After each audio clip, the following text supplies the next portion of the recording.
अस्सलाम वालेकुम स्टूडेंट्स। उम्मीद है आप सब ठीक होंगे।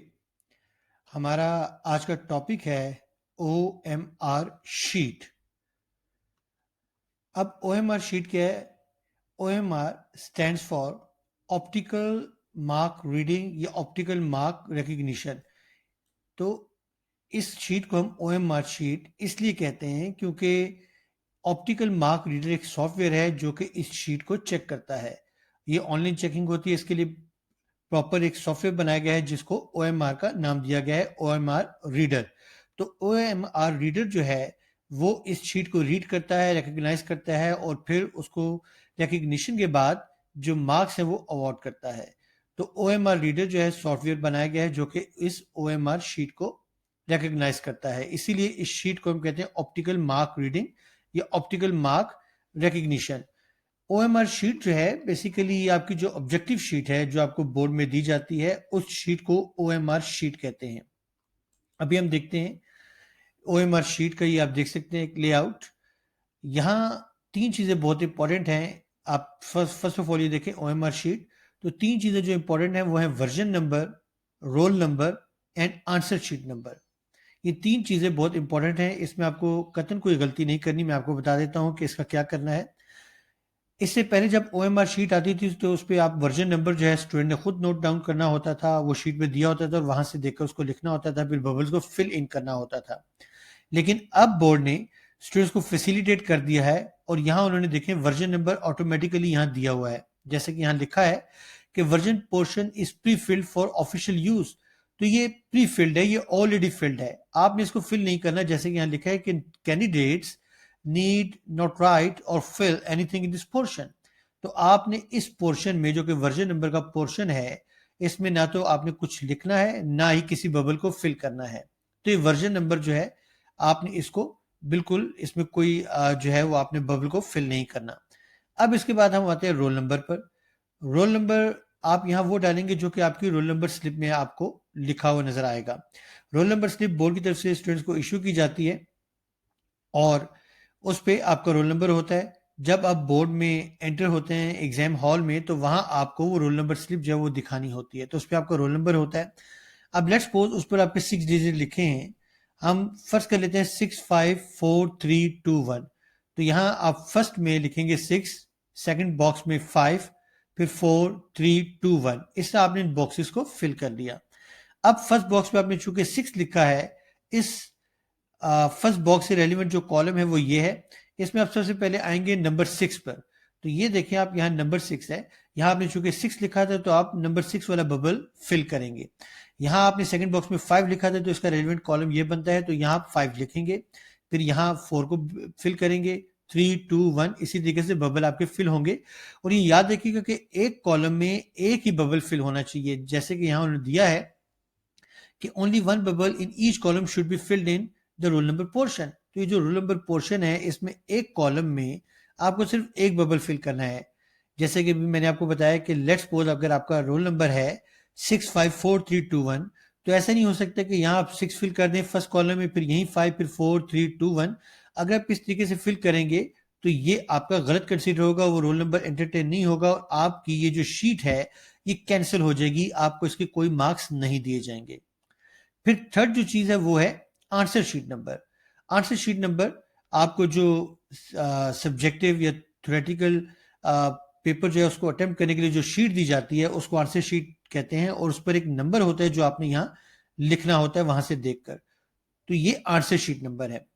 अब यहां आप देखिए जो इंपॉर्टेंट चीज है वो ये है कि जब आप क्वेश्चन आंसर्स फिल करते हैं, ये बबल्स को फिल करते हैं, तो आपने करना क्या है, आपने या तो ब्लैक या फिर ब्लू जो इंक पेन है आप उसको यूज कर सकते हैं, मार्कर को यूज कर सकते हैं, बॉल पॉइंट को यूज कर सकते हैं, पॉइंटर को यूज कर सकते हैं।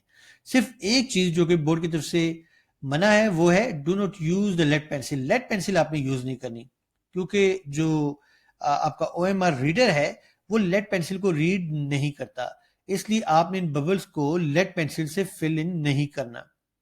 और ये ज़हन में रखिएगा कि जब भी आप बबल्स को फिल करते हैं, क्वेश्चन आंसर्स की बात कर रहा हूँ आपके ऑब्जेक्टिव के हवाले से, तो वहां जो है वो आपका सिर्फ एक जो है आंसर करेक्ट होगा। ऐसा नहीं है कि आप एक ही ऑप्शन में एक ही एमसीक्यू में जाके दो ऑप्शंस को सिलेक्ट करें तो वो गलत हो जाएगा।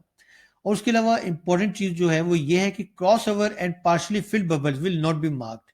तो आपने अपनी जो ई शीट है, जो कि ऑब्जेक्टिव शीट है, जो कि अभी मैं आपको आगे चलकर दिखाऊंगा, अगर उस पर आपने कोई बॉक्स सॉरी कोई अगर बबल आपने क्रॉस ओवर कर दिया है या उसको हाफ फिल किया है तो उसको मार्क नहीं दिए जाएंगे। जैसे कि आप यहां देख सकते हैं, यहां लिखे करेक्ट मेथड और एंड रॉन्ग मेथड। आप यहां रॉन्ग मेथड में तो ये देखें कि यहां आपने ऑप्शन सी जो है, लेट्स सपोज आपने उसको हाफ फिल किया तो आपको जहन में है कि नहीं ऑप्शन ए ठीक था, उसके बाद आपने ऑप्शन ए को प्रॉपरली फिल इन कर दिया। अब जब आपने ये किया तो ये क्रॉस हो जाएगा, इसके कोई मार्क्स नहीं दिए जाएंगे क्योंकि यहां आपने हाफ किया उसके बाद फुल कर दिया। इस तरह जो सेकंड मेथड है जो कि रॉन्ग है वो ये है कि अगर आप यहां सिर्फ टिक कर देते हैं किसी बॉक्स को, सॉरी किसी बबल को, तो वो भी एंटरटेन नहीं होगा। फिर थर्ड मिस्टेक ये हो सकती है कि आपने किसी भी बबल को फिल इन नहीं किया तो उसके भी मार्क्स आपको नहीं दिए जाएंगे। और फोर्थ मिस्टेक जो कि भी हमने बात की पार्शली फिल, या आपने उसको बिल्कुल हल्का से जो वो हाईलाइट कर दिया, कंप्लीट अगर हाईलाइट नहीं किया तो इस सूरत में भी जो OMR रीडर है वो इसको रीड नहीं करेगा। तो ये चीजें जरूर आपने जहन में रखनी है कि आपने ये मिस्टेक नहीं करनी। अब इसके अलावा यहाँ आप देख सकते हैं, यहाँ आप देख लें कि यहाँ भी आपको एक इंस्ट्रक्शन दी गई है, do not use lead pencil. तो आपने लेड पेंसिल किसी भी सूरत में OMR शीट में यूज नहीं करनी है। अगर आप करेंगे तो वो एंटरटेन नहीं होगी। यहाँ एक नोट है जो बहुत इंपॉर्टेंट है, वो ये है कि no new sheet shall be provided to the candidates in case of wrong filling of the particulars by the candidate. अगर आप कोई भी इसमें मिस्टेक कर देते हैं अपने पर्टिकुलर्स में, यानी कि रोल नंबर में या आंसर शीट नंबर में, और यहाँ आपकी गलती हो जाती है तो उस ये जहन में रखिएगा कि आपको न्यू शीट प्रोवाइड नहीं की जाएगी। इसलिए जब भी आप अपनी OMR शीट पर काम करें तो सोच समझ कर करें और तमाम मिस्टेक जो है उनसे अवॉइड करें। अब हम आते हैं ऑब्जेक्टिव पेपर पर, यानी कि जो आपकी OMR शीट है। आप यहां देख सकते हैं कि यहां उन्होंने लिखा है कि all parts of this section are to be answered on this page and handed over to the center superintendent, और deleting overwriting is not allowed। तो यहाँ deleting overwriting allowed नहीं है। लेड पेंसिल दोबारा से उन्होंने आपको इंस्ट्रक्शन दे दी, यूज नहीं करनी। और उसके अलावा आपने इन्हीं बबल्स को फिल इन करना है। अब यहाँ एक कॉमन मिस्टेक है जो स्टूडेंट्स करते हैं। लेट्स सपोज अगर किसी स्टूडेंट के नजदीक ऑप्शन बी करेक्ट है तो वो क्या करेगा कि वो इस बबल को फिल कर देता है, या किसी के नजदीक अगर ऑप्शन डी ठीक है तो वो इस बबल को फिल कर देता है। तो याद रखिएगा कि आपके जो भी ऑप्शंस हैं उन ऑप्शंस के सामने आपको बबल दिए जाएंगे। ऐसा नहीं है कि किसी भी ऑप्शन से पहले आपको बबल मिलेगा तो वो बबल उस ऑप्शन से रिलेटेड है, ऐसा नहीं है। ये जहन में रखिएगा कि जब भी आपने किसी ऑप्शन को सिलेक्ट कर लिया है तो उसके सामने जो है वो आपको बबल मिलेगा। यहां देखिए सिमली के सामने जो बबल है आपने इसको फिल करना है। अगर सिमली है, ये एलिट्रेशन है तो आपने इसको फिल करना है, मेटाफर है तो इसको फिल करना है, पर्सोनिफिकेशन है तो इसको फिल करना है। ऐसा नहीं है कि आप कह रहे हैं जी एलिट्रेशन है तो आप इस बबल को फिल कर देंगे। अगर आपने ऐसा किया तो OMR रीडर जो है वो इसको क्रॉस कर देगा, इसके आपको कोई मार्क्स नहीं दिए जाएंगे। अब इसके बाद हम आगे चलते हैं। हम इस MCQ नंबर 1 की बात कर लेते हैं। हमने लास्ट टाइम, अगर आपको याद हो, लास्ट लेक्चर में हमने डिस्कस किया था SLO बेस्ड एग्जामिनेशन सिस्टम में कि SLO stands for student learning outcome, और उसमें हमने एक टूल देखा था ABCD, audience behaviour condition degree के, किस तरह आपके लर्निंग आउटकम जो हैं या एजुकेशनल ऑब्जेक्टिव जो हैं उनको डिजाइन किया जाता है। अभी अगर हम इस फर्स्ट MCQ की बात करें तो इस फर्स्ट MCQ में आप देख सकते हैं कि इससे रिलेटेड 3-4 चीजें जो यहां आपको दी गई हैं। जब भी पेपर मेकर या पेपर सेटर आपका पेपर बनाता है तो उसके जहन में ये 4 चीजें लाजमी होती हैं। उसको पता होता है कि कॉम्पिटेंसी नंबर कौन सी एड्रेस करनी है, स्टैंडर्ड नंबर क्या है, बेंचमार्क नंबर क्या है, और स्टूडेंट लर्निंग आउटकम कौन सी है। तो ये 4 चीजें उसको पता होती हैं। अभी हम देखते हैं सिर्फ कॉम्पिटेंसी नंबर और student learning outcome. Student learning outcome तो हम ऑलरेडी डिस्कस कर चुके हैं। कॉम्पिटेंसी नंबर का मतलब ये है कि आपका की लर्निंग एरिया। अगर हम कॉम्पिटेंसी की बात करें तो इसको फर्दर जो है वो 5 कैटेगरीज में डिवाइड किया गया है। जैसे कि कॉम्पिटेंसी 1 अगर आप देखें तो ये रीडिंग एंड थिंकिंग स्किल है जो कि यहाँ एड्रेस की गई है इस MCQ में। कॉम्पिटेंसी 2 आपकी राइटिंग स्किल है। कॉम्पिटेंसी 4 आपकी formal and lexical aspects of language है, जिसमें आपकी वोकैबुलरी, प्रोनाउंसिएशन और ग्रामर जो है उसको एड्रेस किया जाता है। कॉम्पिटेंसी 3 एंड 5 आप देख लें, इसके सामने टिक नहीं है, इसका मतलब ये है कि बोर्ड के पेपर में अभी तक आपके competency 1, competency 2 and competency 4 in 3 competencies को एड्रेस किया जा रहा है। जब हम ऑब्जेक्टिव पेपर यानी ओएमआर शीट की तरफ आते हैं तो इसमें आपका कॉम्पिटेंसी 1 और कॉम्पिटेंसी 4 इन 2 कॉम्पिटेंसीज को एड्रेस किया जाता है। जब आप आते हैं अपनी ई शीट पर या सब्जेक्टिव पेपर पर तो वहां कॉम्पिटेंसी 1, 4 के साथ कॉम्पिटेंसी 2 जो है वो ऐड कर दी जाती है, क्योंकि राइटिंग स्किल है, इसके लिए थ्योरेटिकल वर्क चाहिए जो कि सिर्फ सब्जेक्टिव पेपर में एड्रेस किया जाता है। तो यहाँ इस ऑब्जेक्टिव पेपर में या इस ओएमआर शीट में आपका कॉम्पिटेंसी 1 एंड 4 इन 2 को एड्रेस किया जाता है। तो यहाँ आप देख सकते हैं कॉम्पिटेंसी 1, इसका मतलब ये है कि ये जो एमसीक्यू है ये आपका रीडिंग एंड थिंकिंग स्किल से रिलेटेड है।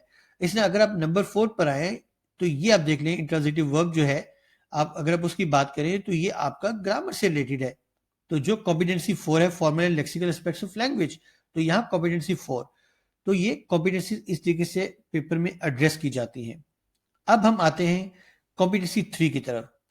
स्टूडेंट्स ये ज़हन में रखिएगा कि जो कॉम्पिटेंसी 3 है ये ओरल कम्युनिकेशन स्किल्स, इसको अभी तक बोर्ड ने एड्रेस नहीं किया, लेकिन अभी रिसेंटली एक जो है वो नोटिफिकेशन इशू हुआ है बोर्ड की तरफ से, जिसमें एक मीटिंग हेल्ड की जा रही है और उसमें वो फाइनल करने जा रहे हैं कि कॉम्पिटेंसी 3 को हम आने वाले पेपर्स में ऐड करें या ना करें।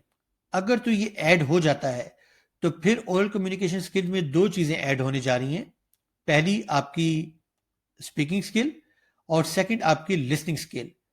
अब अगर ये ऐड होगा तो फिर उसके बाद ये देखा जाएगा कि इसके लिए क्या प्रोसेस है कि किसी की स्पीकिंग स्किल या फिर लिसनिंग स्किल को कैसे एड्रेस किया जाए।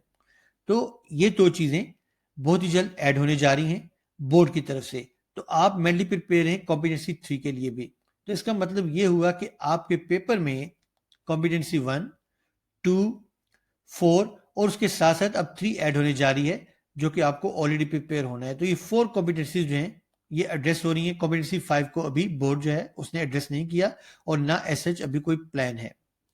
और उसके अलावा यहाँ आप देख सकते हैं कि हर एक कॉम्पिटेंसी के अगेंस्ट या हर एक एमसीक्यू से रिलेटेड जो है आप यहाँ कोग्निटिव लेवल्स देख सकते हैं, जो हमने लास्ट लेक्चर में देखा था, जहां हमने बात की थी एजुकेशनल ऑब्जेक्टिव्स की, जहां हमने बात की थी थिंकिंग स्किल्स के हवाले से एलओटीज और एचओटीज की, lower order thinking skills, high order thinking skills. तो लो ऑर्डर थिंकिंग स्किल्स से रिलेटेड जो है वो यहाँ इन्होंने चीजें एड्रेस की हैं, जिसमें 3 चीजें थी, नॉलेज, अंडरस्टैंडिंग एंड एप्लीकेशन। तो यहाँ आपके हर एमसीक्यू जो है या तो वो नॉलेज से रिलेटेड होगा या अंडरस्टैंडिंग से रिलेटेड होगा या फिर एप्लीकेशन से रिलेटेड होगा। तो ये कोग्निटिव लेवल जो है इनको भी जरूर ध्यान में रखिएगा, जो हमने लास्ट लेक्चर में डिस्कस किया था। और कॉम्पिटेंसी नंबर ये आपको पता होना चाहिए कि ये इनमें किन किन चीज़ों को एड्रेस किया जाता है, और लर्निंग आउटकम्स हम ऑलरेडी डिस्कस कर चुके हैं। तो ये चीज़ें हैं, और इसमें 20 मिनट्स का जो है ये आपका ऑब्जेक्टिव पेपर होता है, जिसमें आपके 15 एमसीक्यूज होते हैं। तो आपने 15 एमसीक्यूज 20 मिनट्स में अटेम्प्ट करने हैं। तो स्टूडेंट्स ये है आज का लेक्चर, जिसमें हमने सिर्फ ओएमआर शीट के हवाले से जो है चीज़ें देखी। ओएमआर शीट हमने देखा कि ऑप्टिकल मार्क रिकग्निशन जो है, ये ऑप्टिकल मार्क रीडिंग जो है वो शीट होती है, जिसको ऑप्टिकल मार्क रीडर जो सॉफ्टवेयर है वो उसको रीड करता है। फिर उसके बाद हमने ओएमआर शीट जो है उसके हवाले से कुछ इंस्ट्रक्शंस देखी, जिसमें हमने देखा कि वर्जन नंबर, रोल नंबर और उसके अलावा आपकी आंसर शीट नंबर। फिर हमने देखा कि हम उसमें पेन यूज कर सकते हैं, मार्कर यूज कर सकते हैं वगैरह, और लेड पेंसिल हमने कतई यूज नहीं करनी। फिर बबल्स की जो फिलिंग है वो हमने देखा कि उसको कैसे करना है। और फिर उसके बाद हमने देखा कि कॉम्पिटेंसी जो है वो 5 कैटेगरीज हैं डिफरेंट, जिनमें से कॉम्पिटेंसी 1, 2 एंड 4 को एड्रेस किया जा रहा है। थर्ड को अभी तक एड्रेस नहीं किया गया, और सूनर और लेटर इसको ऐड किया जाएगा। और उसके बाद हमने देखा कि इसके जो कॉग्निटिव लेवल्स हैं, जो कि थिंकिंग स्किल्स के एलओटीज हैं, उनको एड्रेस किया जाता है। और लर्निंग आउटकम्स के हवाले से हमने देखा कि लर्निंग आउटकम्स जो हैं उनको भी ज़हन में रखा जाता है जब भी आपका पेपर डिज़ाइन किया जाता है। तो स्टूडेंट, आप जब भी ओएमआर शीट को फिल करें तो प्लीज़ ये जरूर ज़हन में रखें कि आपने वो मिस्टेक्स नहीं करनी जो अभी हमने डिस्कस की हैं। आपने इसको स्ट्रिक्टली फॉलो करना है और इस लेक्चर से आप दोबारा जो है वो गो थ्रू हो, ताकि आपको मालूम हो कि कौन सी गलती है जो आपने वहां नहीं करनी और कौन सी ऐसी गलती है जिससे आपकी जो OMR शीट है वो कैंसिल हो सकती है और फिर आपको जो दोबारा न्यू शीट है वो अलॉट नहीं होती, वो इशू नहीं होती। अगर इस लेक्चर से रिलेटेड कोई आपके पास क्वेश्चन है तो आप इस दिए गए व्हाट्सएप नंबर पे मुझे कॉल कर सकते हैं या आप मुझे मैसेज कर सकते हैं, या उसके अलावा जो कमेंट सेक्शन है वहां आप कमेंट करके कोई क्वेश्चन जो है वो आप पुट कर सकते हैं। Okay students, take care.